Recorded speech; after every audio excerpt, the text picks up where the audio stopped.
하나님 말씀은 미가 6장 6절에서 8절입니다. 미가서 말씀이 구약에 있을까요? 신약에 있을까요? 미가서 6장 6절에서 8절 구약성경 1296페이지에 있습니다. 한 절씩 교독하고 마지막 8절은 같이 합독하겠습니다. 제가 6절 먼저 읽겠습니다. 내가 무엇을 가지고 여호와 앞에 나아가며 높으신 하나님께 경배할까? 내가 번제물로 일련된 송아지를 가지고 그 앞에 나아갈까? 여호와께서 천천의 순양이나 만만의 강물 같은 기름을 기뻐하실까? 내 허물을 위하여 내 맏아들을 내 영혼의 죄로 말미암아 내 몸에 열매를 드릴까? 같이 읽죠. 사람아, 주께서 선한 것이 무엇임을 내게 보이셨나니 여호와께서 내게 구하시는 것은 오직 정의를 행하며 인자를 사랑하며 겸손하게 내 하나님과 함께 행하는 것이 아니냐. 아멘. 주일 예배 나오신 여러분 환영하고 축복합니다. 옆에 있는 분과 인사합시다. 잘 오셨습니다. 축복합니다. 환영합니다. 우리가 긍휼히 여기는 자는 복이 있나니 저희가 긍휼히 여김을 받을 것이요. 이 말씀을 나누고 있습니다. 다음 주까지 함께 말씀을 살펴보려고 하는데요. 긍휼이라는 단어가 쉽게 우리가 정의를 내릴 수 없는 굉장히 어려운 단어이기도 하고, 오늘날 일반적인 우리가 사용되는 단어 가운데 상대방에게 나를 좀 긍휼히 여겨달라 이런 표현을 잘 쓰지는 않죠. 그러나 이 긍휼이라는 단어는 성경에서 굉장히 중요하게 우리에게 표현되고 있습니다.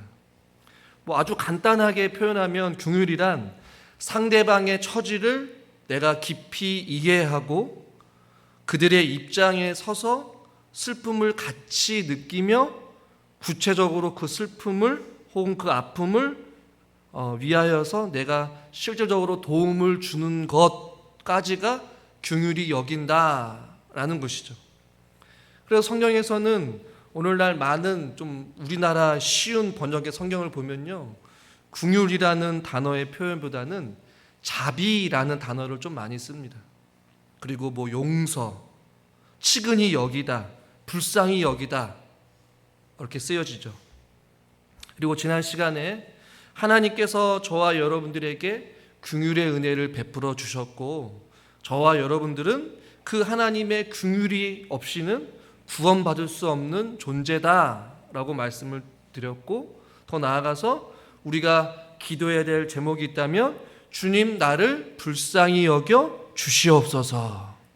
신약에서 예수님을 만나고 병고침을 받고 새로운 인생을 살아가게 되는 많은 사람들의 공통적인 기도 제목은 다윗의 자손 예수여 혹은 예수여 혹은 주여 나를 불쌍히 여겨 주시옵소서. 이러한 긍휼의 은혜를 우리가 없이는 살아갈 수 없는 자들임을 우리는 말씀을 드렸습니다. 그런데 오늘 저는 본문을 조금 바꿔서 미가서 말씀을 본문으로 잡고 오늘 중반 부분에 왜 이 본문을 잡았는지를 함께 좀 살펴보려고 하는데요. 저는 먼저 긍휼히 여기는 자가 되기 위해서 오늘 저는 약간 좀 부정적인 생각을 좀 해보려고 합니다. 저와 여러분이 살고 있는 시대는 하나님이 다스리시고 하나님이 통치하시고 지금도 하나님께서 함께 하시는 하나님의 나라인 줄 믿으시길 바랍니다. 그러나 성경에서 말하는 또 다른 세상은 어둠의 세력들이 다스리고 하나님을 부정하고 하나님을 마음속에 두기를 싫어하는 자들의 세상이라고도 표현을 하죠. 그런데 우리가 살고 있는 이 세상은 긍휼과 어울리지 않는 세상이다, 혹은 저는 가로를 치고 긍휼이 없는 세상이다 라고 좀 표현하고 싶어요. 이 목사님 이렇게 세상을 이렇게 삐딱하게 보고 부정적으로 봅니까? 뭐 한편으로는 살기 좋고 인정이 많고 또 우리나라 사람들 또 이 지역 사람들이 얼마나 서로가 서로를 잘 섬기는지 몰라요. 그러나 오늘 이 긍휼이라는 말씀을 생각해 보면서 저는 우리가 살고 있는 이 세상은 긍휼과는 어울리지 않는 혹은 그 긍휼이 없는 세상 속에 저와 여러분이 살고 있다라고 저는 생각합니다. 왜냐하면 세상 사람들은 자비와 용서와 불쌍히 여김과 어떠한 긍휼이라는 것보다는 상대방을 향한 복수와 보복과 혹은 용서하지 않는 모습들이 더 많이 우리 가운데 있기 때문에 그래요. 상대방의 실수나 혹은 잘못을 덮어주고 감싸주고 용서해주고 할렐루야. 아멘을 안 하신 거 보니까 여러분이 공감을 하시는 것 같아요. 자꾸만 그것을 들춰내기를 원하고 판단하기를 좋아하고 우리 이야기거리로 상대방의 부정적인 것을 계속해서 이야기하는 것을 더 좋아하는 것이 우리가 살고 있는 어떠한 단편적인 모습일지 모르겠어요. 최근에 이제 인터넷 좀 뉴스를 좀 보게 됐는데 이제 장기적으로 그 숙박업소에서 이제 일용직으로 일하는 사람들이 숙소로 생활을 하면서 이제 한 달에 그 숙박비를 지불해야 되는데 그 기간이 지났는데 이제 주인이 나가라고 이야기를 해서 그 숙박을 했던 그 사람이 너무나도 화가 나서 그 숙박에 있는 시설들을 다 불로 태워버린 사건이 최근에 일어났어요. 뭐 전후 사정을 제가 구체적으로 다 알 수는 없지만 한편으로는 정말로 긍휼과 어울리지 않는 긍휼이 없는 세상이구나. 물론 그 사람의 속사정은 다 우리가 알 수는 없지만 조금이라도 연체된 그 금액을 견딜 수가 없어서 매정하게 나가라고 했던 그 사람도 그렇고 또 나가라고 해서 화가 나서 그것을 가지고 그 숙박에 있는 모든 것을 다 불로 태워버리는 보복을 하는 그 사람도 보면서 서로가 참 마음에 어떠한 그 복수심과 시기심과 미움과 남을 덮어주고 이해해주고 기다려주는 어떠한 그런 마음들이 참 부족한 시대에 살고 있구나. 여러분들은 어떻습니까? 로마서 1장에 보면 하나님 마음에 두기를 싫어하는 사람들이 있어요. 그런데 하나님께서 그들을 그냥 내버려 두신다라고 말하면서 그들의 특징을 이야기하는데 로마서 1장 31절에 이렇게 말씀합니다. 우매한 자요, 배약하는 자요, 무정한 자요, 무자비한 자라. 이것을 쉬운 성경을 번역본을 보니까 그들은 양심도 없으며 약속을 지키지도 않으며 친절하지도 않고 동정심도 없다 이렇게 번역을 했어요. 그러니까 자비가 없다, 용서가 없다, 긍휼이 없다라는 것이죠. 그러니까 하나님을 마음에 두기를 싫어하는 우리가 살고 있는 이 시대에 하나님을 모르는 많은 사람들의 공통적인 어떠한 성향들이 우매하고 양심도 약속을 제대로 지키지 않고 친절하지 않고 동정심도 없는 이러한 어떠한 제약된 모습들이 얼마든지 있다는 것이죠. 그래서 우리가 살고 있는 이 세상은 한편으로는 긍휼과 어울리지 않는 긍휼이 없는 세상에 살고 있는 것이. 뭐 이 세상뿐이겠습니까? 조금 더 이야기를 해보면 긍휼이 저는 이제 부족한 혹은 긍휼이 없는 교회라고 좀 표현하고 싶어요. 세상은 긍휼과 어울리지 않다라고 제가 표현을 했다면 이 교회는 긍휼이 혹은 부족한 혹은 부재한 없는 교회라고 생각해 보기를 원해요. 세상도 강팍한데 교회 안에 용서가 없다, 사랑이 없다, 상처를 감싸주지 않는다. 이것은 과거서부터 지금까지 계속해서 듣고 있는 소리가 바로 이러한 소리 아니겠습니까? 요한복음 8장에 보면 가늠하다가 현장에서 잡힌 여인이 나옵니다. 모세의 율법에 의하면 그 여인을 돌로 치라, 그 자리에서 즉시 심판해서 죽일 수 있어요. 그래서 예수님이 어떻게 할까? 많은 사람들이 그 가늠하다 현장에 잡힌 그 여인을 데리고 옵니다. 그러자 예수님께서 이런 말씀을 하시죠. 너희 중에 죄 없는 자가 먼저 돌로 치라. 그리고 땅에 글씨를 쓰죠. 땅에 무슨 글씨를 썼는지 아무도 모릅니다. 그러나 하나 둘씩 양심의 가책을 느끼며 다 사라졌어요. 그리고 예수님도 그 여인을 향하여서 나도 너를 정죄하지 아니하노니 이렇게 말씀하시죠. 그러나 우리들은 어떻을까요? 너도 나도 앞장서서 항상 우리 안에 주머니에 이 돌을 가지고 있어요. 조그마한 어떠한 나에게 손해를 끼치거나 인신공격을 하거나 나에게 거슬리는 말을 하거나 거슬리는 뭔가 행동을 하면 어김없이 우리 안에 가지고 있는 돌을 던져가지고 네가 감히 함께 정죄할 준비, 함께 비판할 준비, 상대방의 실수를 기다렸다는 듯이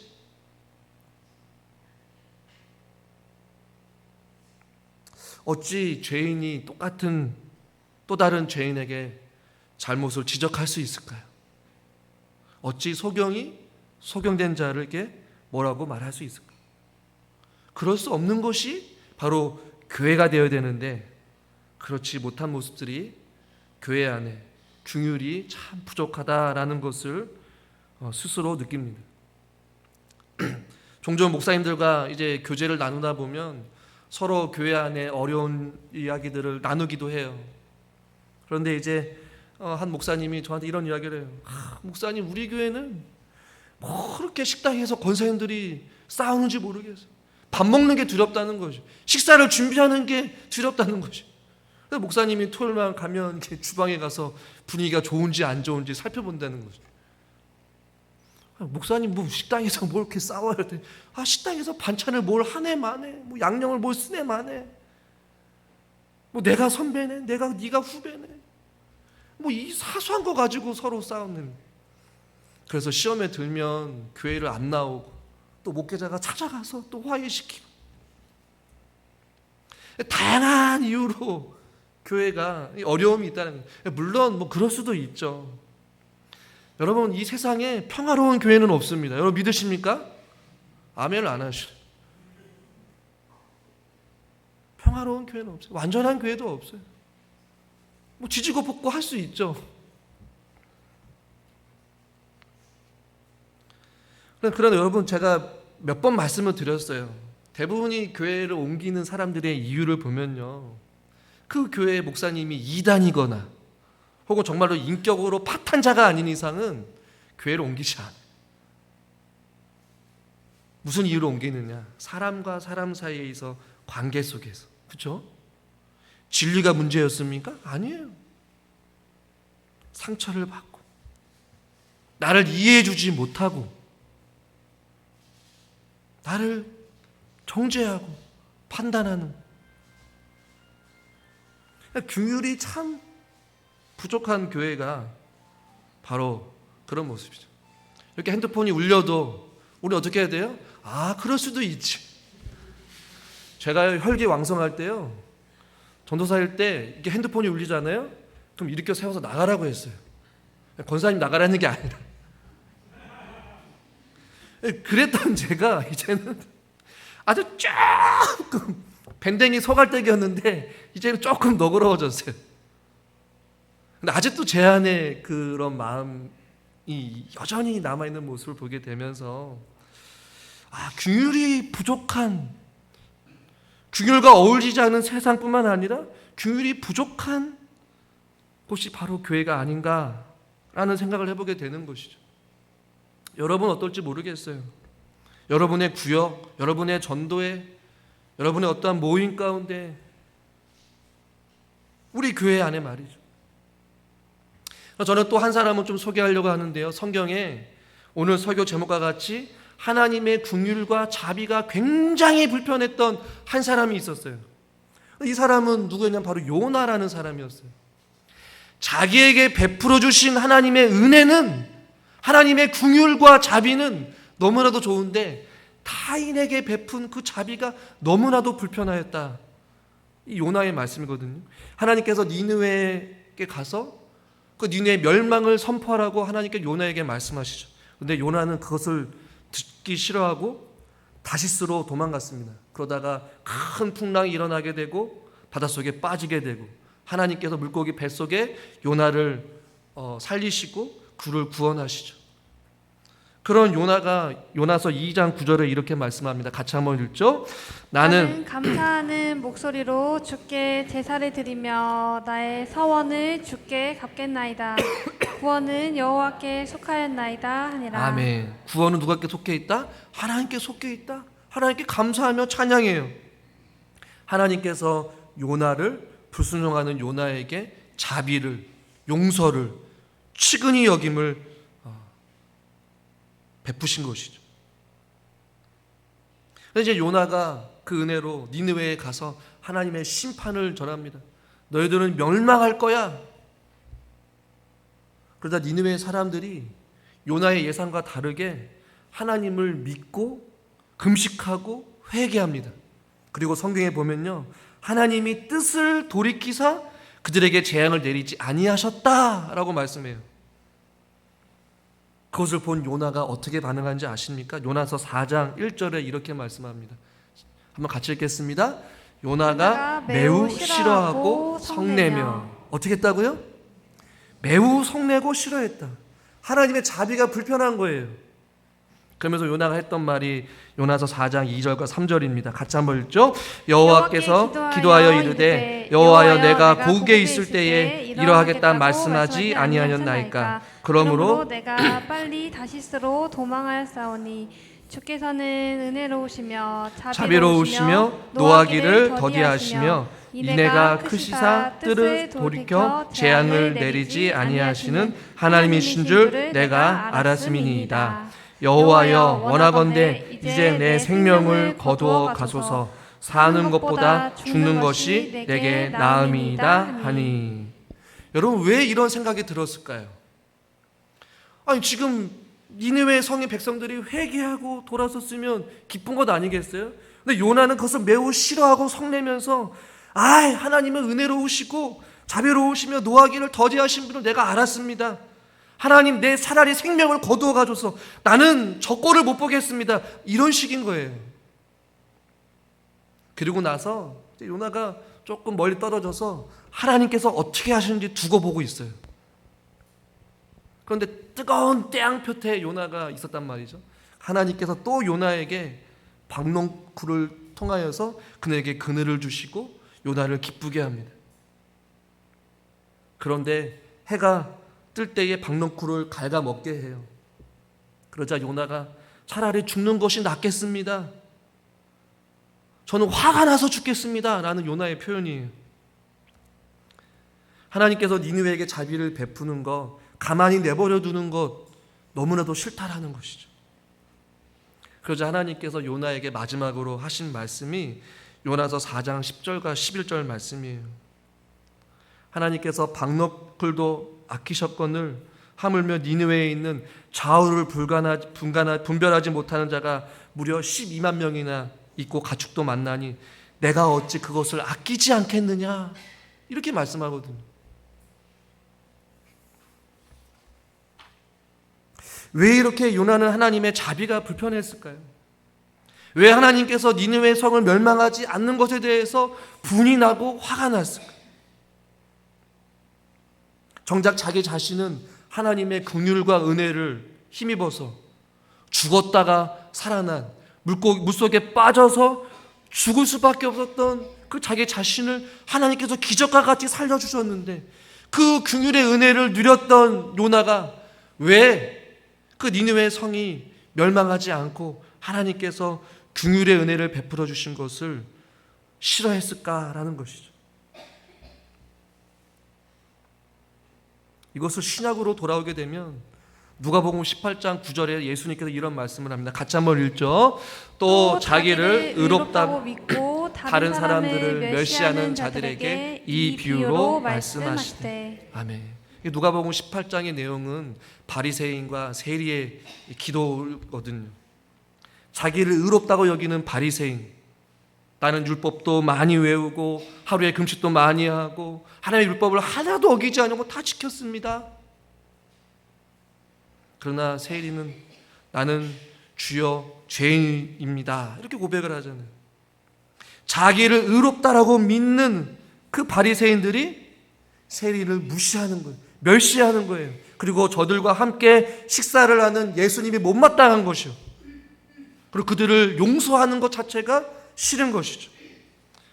긍휼의 은혜를 경험하지 못한 자는 또 다른 누군가가 긍휼의 은혜를 누리는 것에 대해서 시기와 질투와 미움만이 있다라는 것이죠. 끊임없는 불편함이 있는 거예요. 이것을요, 말씀을 준비하면서 여러 가지 좀 책을 보다가 구약학자 교수인 전성민 교수님이 이 팔복이라는 책에서 좀 현대적으로 재해석하면서 이것을 이렇게 표현했어요. 자비의 반대말이 제사다. 저는 이것을 조금 다른 표현을 하면 제사로 자비를 대신하려는 신앙이라고 표현하고 싶은데요.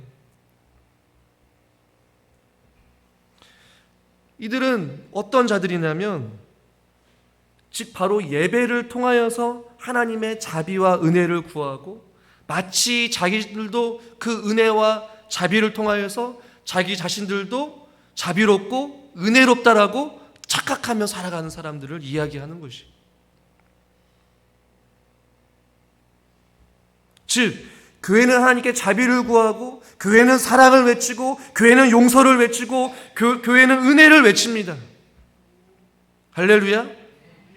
그러나 정작 배고픈 사람, 용서가 필요한 사람, 은혜가 필요한 사람, 자비가 필요한 사람, 용서가 필요한 자들에게는 관심이 없는 것이 바로 교회라는 것이죠.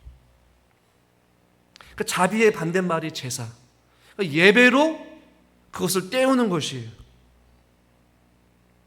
말과 혀로는 사랑해야 되고 용서해야 되고 자비를 베풀한다고 하면서 예배를 통하여서 스스로 자기들은 의롭다라고 믿으면서도 다른 사람들을 멸시하고 무시하면서 그 어떠한 사랑도 그 어떠한 용서도 그 어떠한 은혜도 베풀지 않는다는 것이죠. 사랑을 강조하지만 정작 사랑이 없는 곳이 되어져 가는 것이죠. 그래서 제사로 자비를 대신하려는 신앙인 것이죠. 여러분, 심령이 가난한 자는 복이 있다는 우리 말씀을 들었습니다. 그런데 그 말씀을 들었다라고 해서 우리들이 심령이 저절로 가난해지는 것 아니잖아요. 말씀을 전하는 저도 마찬가지죠.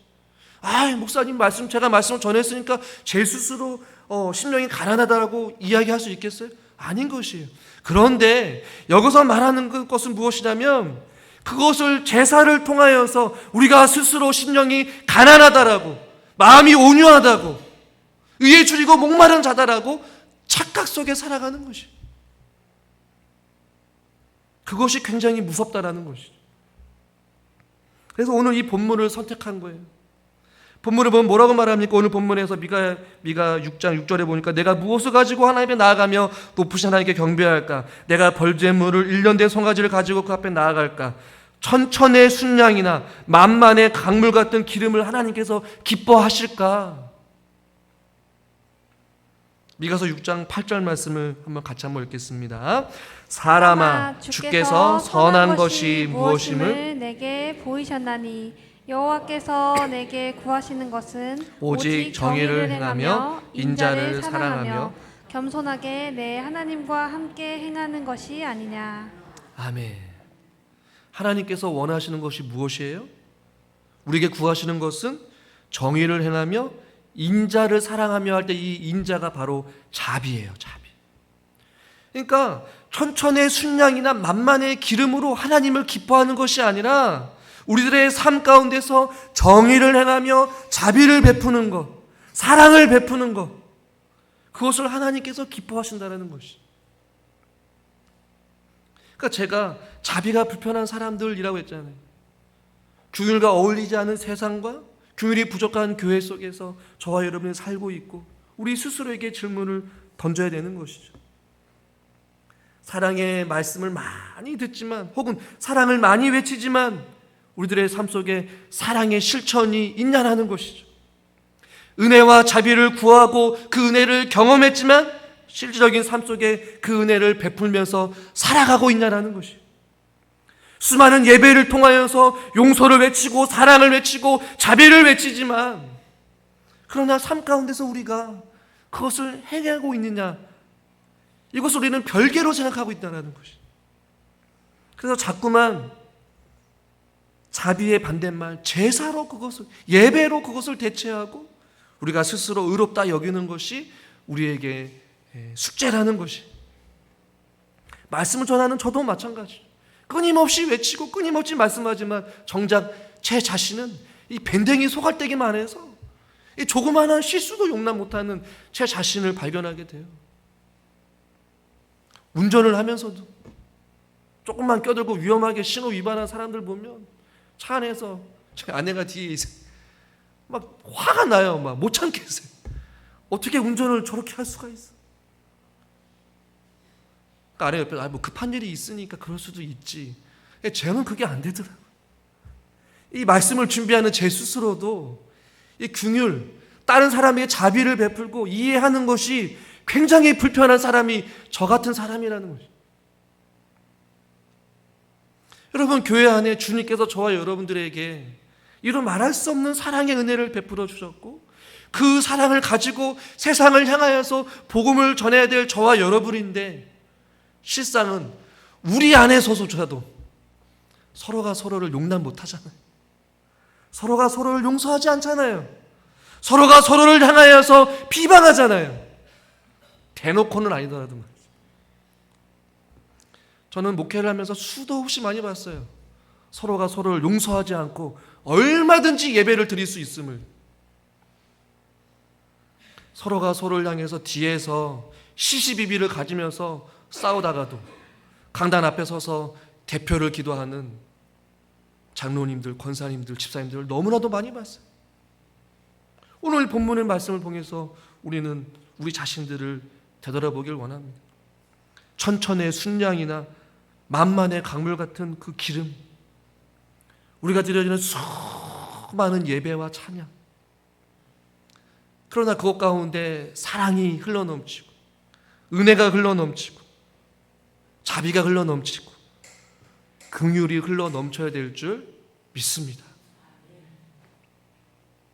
저부터가 삶 속에서 긍휼의 마음을 가지고 우리 성도들을 더 이해하고 더 사랑하려고 합니다. 우리 사랑하는 장로님들도, 우리 권사님들, 우리 집사님들도 서로가 서로를 향해 그러한 자비가 불편한 자들이 아니라 우리의 삶 속에 늘 언제나 주의 사랑으로 흘러넘쳐서 모든 것을 포용할 수 있는, 모든 것을 이해할 수 있는 그런 사람은 될 수 없지만 조금이라도 노력하여서 서로가 서로의 실수와 연약함을 포용해주고 용납해주고 또 이해해주고 사랑해주는, 긍휼이 부족한 교회다 할지라도 그래도 긍휼이 있는 교회가 될 수 있기를 저는 주님의 이름으로 간절히 축원합니다. 기도하겠습니다. 하나님 아버지, 자비가 불편한 우리들의 삶은 아닌지 말씀을 통해 다시 한 번 더 생각해 보기를 원합니다. 우리가 수많은 예배를 드리지만 실제적인 우리의 삶 가운데서는 그 반대의 삶을 살아갈 때가 너무나도 많이 있음을 주님 앞에 고백합니다. 그것이 우리가 깨달음으로만 그치는 것이 아니라 삶 가운데서 우리가 말씀을 부여잡고 우리에게 긍휼을 베풀어 주신 주님 앞에 또 다른 누군가에게 동일한 은혜를 베풀어 줄 수 있는 우리 모두가 되게 하여 주시옵소서. 예수님의 이름으로 기도드리옵나이다.